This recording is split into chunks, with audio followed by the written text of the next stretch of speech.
Right now, though, we want to talk more about the broader markets. And for that, we have Anastasia Amoroso, who is Chief Investment Strategist at iCapital. Amoroso, people were looking at January and kind of blown away at the huge gains. February gave a lot back. In fact, the Dow's now in negative territory for the year to date, I should say. Is it enough of a pullback? Does this make stocks look more attractive to you, or do you worry there's more of a roller coaster ride to come?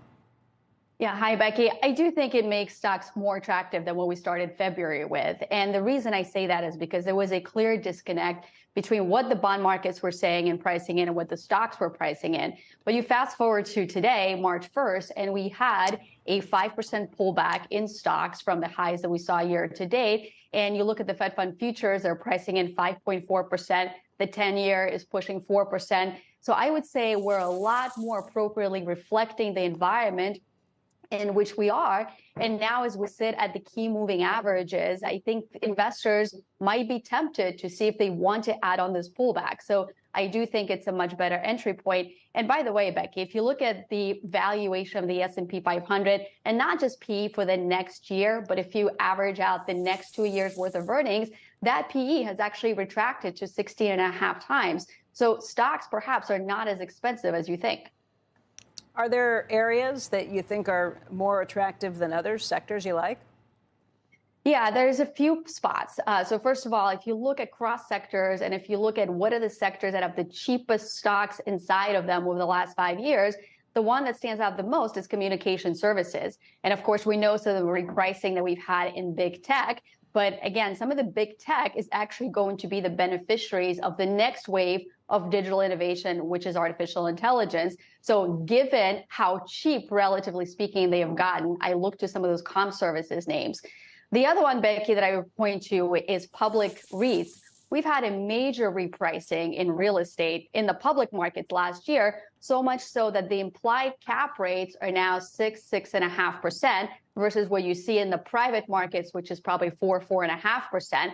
So I would say a lot of that rates repricing in real estate has occurred. And if you look historically at REITs, they tend to actually outperform once we kind of go through this growth slowdown. So that's the second sector I would look at. And then the third, Amoroso, can I just push back on that one? Just because real estate has been so interesting. There's a lot of people who think it's come down so significantly. But in L.A., in the last week or two, Brookfield walked away from a $784 million loan that was connected to two of their trophy offices that they had in downtown L.A. And from people I talked to, that raises the big concern. Once you see companies actually walking away from loans, that's going to create even additional pressure on commercial real estate in some of these downtown areas. Yeah, that's right, Becky. And first of all, there is a big distinction between publicly traded REITs and private real estate. And I do agree with you that that adjustment process is still ongoing in private real estate. But there's a few things I would say. From a macro standpoint, we need to see the cap rates move higher for some of the reasons that you mentioned, because we're still going through this correction process.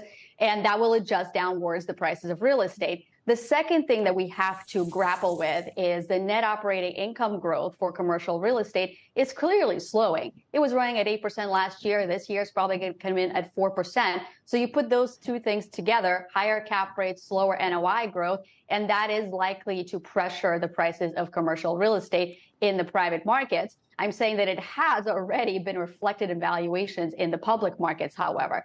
But one of the opportunities we're looking for is actually exactly what you mentioned, is opportunistic real estate. Because as some lenders default, or some property developers default on those loans, and those properties may still have very solid fundamentals, that creates a special circumstance, a special situation that some of our commercial private equity, that some of our CRE managers would be able to access.